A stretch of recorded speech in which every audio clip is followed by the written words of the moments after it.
I am an inveterate mushroom forager. I've been doing it since I was a child, and boy, there's nothing more exciting to me than to come upon a patch of morel mushrooms.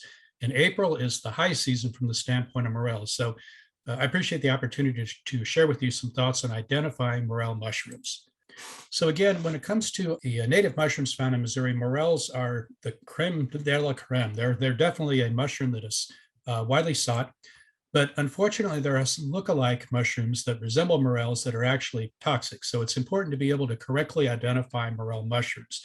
And the information that I'm sharing with you today is actually part of the morel identification certification training that is periodically offered in Kansas and Missouri to help with understanding clearly which mushrooms are morels and which are not. Now, what are morels? They're mushrooms that are in the genus Morcella. And all of the true morels are rated as excellent for eating.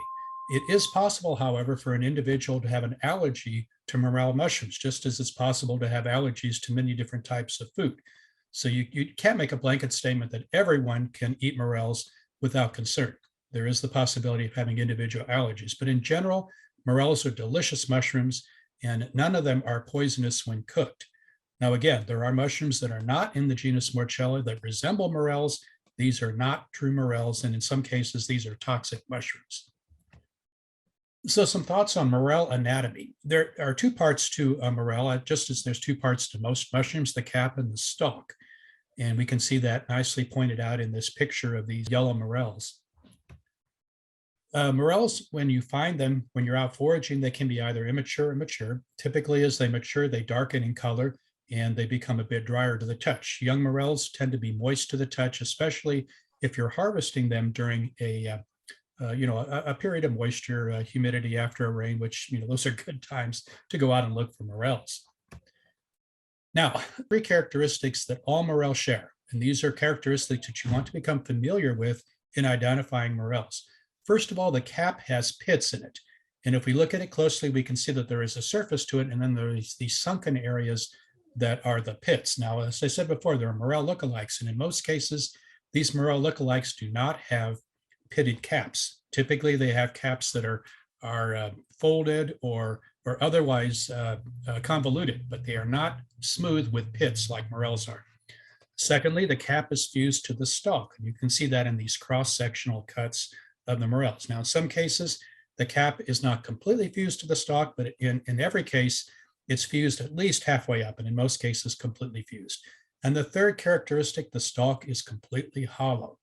So if your mushroom has these three characteristics, then likely it is a morel.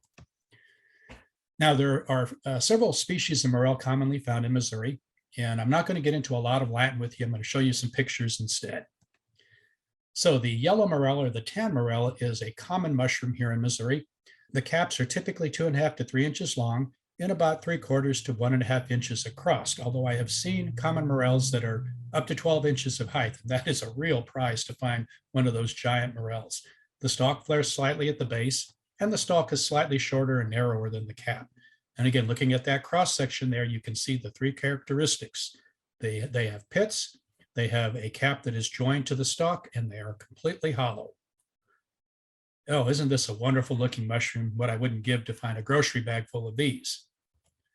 The second species is Morchella diminutiva. This is sometimes called the white morel.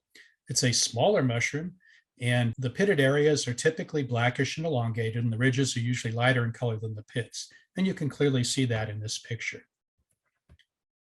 And again, a couple of pictures here to compare Morchella diminutiva with the yellow or the common morel. The third species is the black morel, Morchella angusticeps. It has a narrower cap than the other species we've seen so far, a medium-sized mushroom, and the stalk is tan to grayish, and it has a flaky surface, especially when the mushroom is young. And you can take your finger and rub the stalk, and you can actually feel that flakiness on the stalk. Notice that, again, that the cap itself is dark in color with lighter colored pits. And here's some more examples of black morels. And the fourth species is Morcella Semilibera. And this is sometimes called the half-free morel. And again, this is the one that's a little bit different than the other three. Still, you have the hollow cap. Still, you have the hollow stalk. You have the pits on the cap. But notice that the cap is joined to the stalk about halfway up. Like the black morel, it has a bit of mealiness on the stems, and typically the stalks are longer than the caps are, but still a nice example of a morel. So that's a quick look at morels. I will mention that the Missouri Department of Conservation has several excellent resources on identifying mushrooms. Always, always, always be sure to correctly identify a mushroom before you harvest it and eat it. We do have toxic mushrooms found here in Missouri, and it's very important to clearly identify each mushroom before you harvest and eat it.